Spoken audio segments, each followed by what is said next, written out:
Hi, troops. How are you? How are you? Thank you very much for having me again.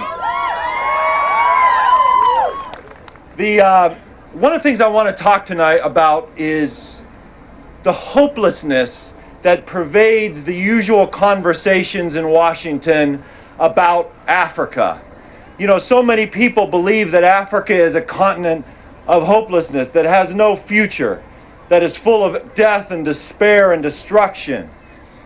And most of these people then feel that there's nothing that we can do about Africa. And I think in order for us to be successful in our mission of bringing the longest running war in Africa to an end, the war caused by the Lord's Resistance Army, I think we have to know a little bit about the hope that is resident on the continent of Africa that we never hear about, because in our media, if it bleeds, it leads. They want to see starving babies. They want to see the flies covering the little kid. They don't want to hear about the success stories because that's just not interesting. That's not newsworthy. But let me tell you a few stories real quickly, because we need to know that there is hope for the people of northern Uganda, for the people of southern Sudan, for the people of Congo, for all of those kids who have been abducted by the Lord's Resistance Army.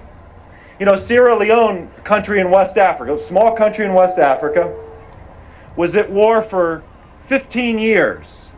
And it became famous because of the movie Blood Diamonds and the campaign that was launched as a result of the war over the diamonds in Sierra Leone. And in Sierra Leone, the rebel group used amputation of limbs as their method of their weapon of choice in their war against the government to control the diamond mines.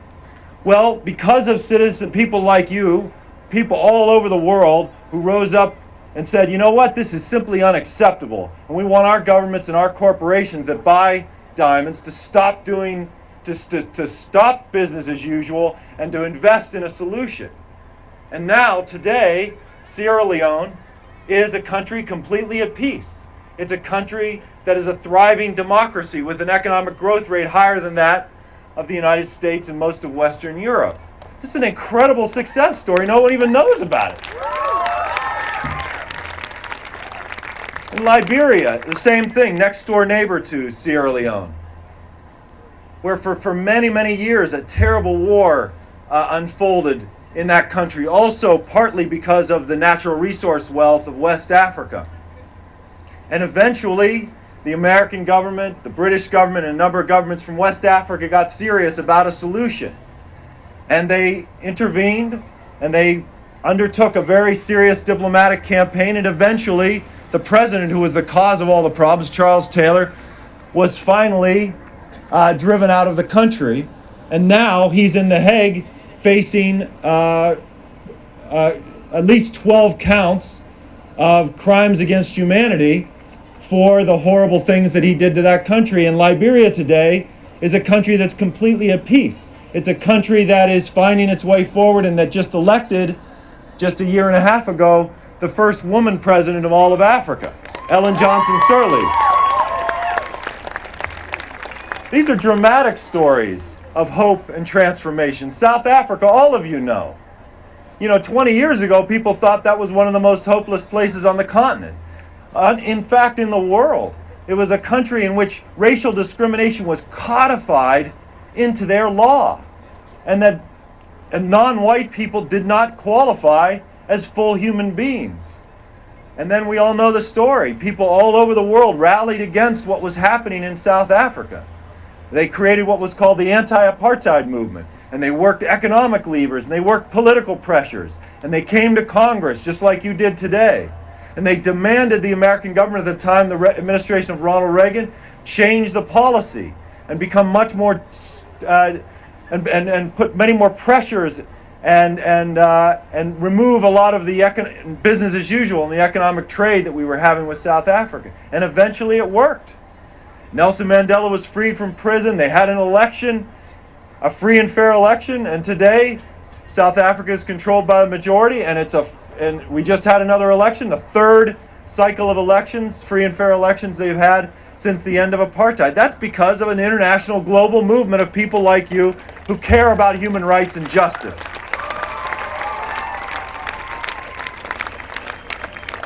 Tonight, we need to make the same kind of commitment, and I think we have. Over the last 2 days, we've made a commitment to end one of the most horrible scourges on the face of the earth, which is the crimes that have been committed by Joseph Kony and the Lord's Resistance Army, particularly against children, all across Central Africa. We've made the Lord's Resistance Army, let's not forget why we're here. 2 million people were rendered homeless because of this war.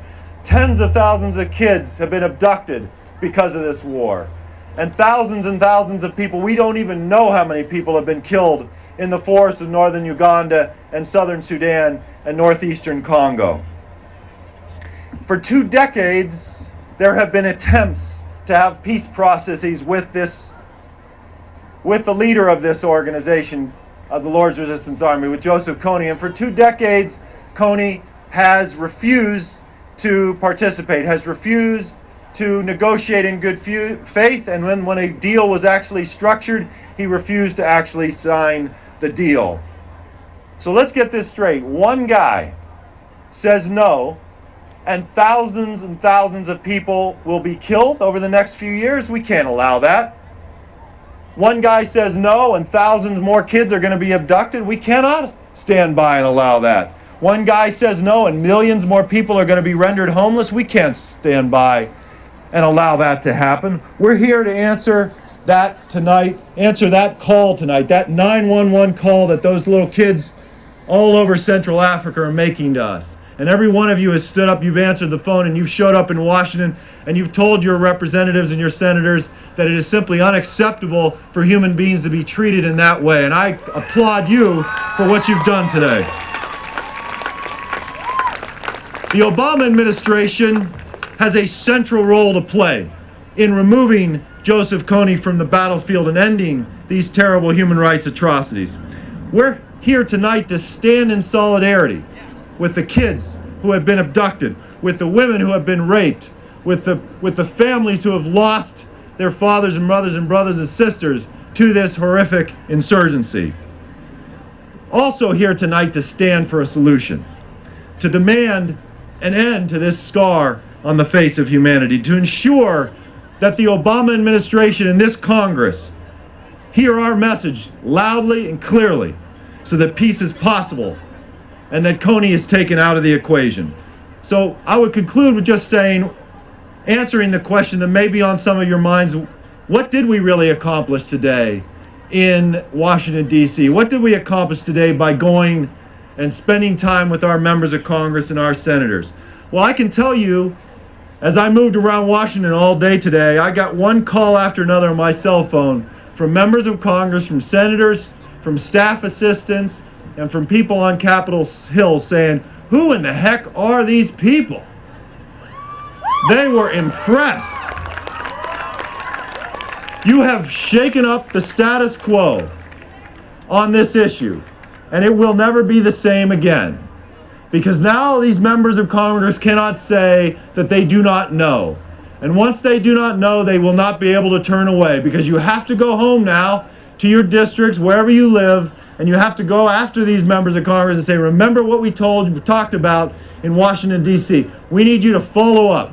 It's our job. Those kids in Central Africa are relying on us. It is in our hands whether this war ends or not. I can tell you that from 25 years of working on Africa policy.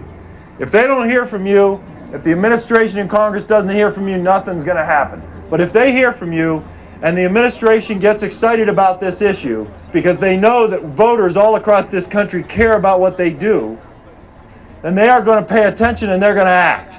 And when the United States acts, when we really take a significant interest in a solution to a problem, and we don't have an economic interest in the place, we're not trying to get oil out of the place, we don't have a particular mineral interest, we just want to see a solution to one of the world's worst conflicts.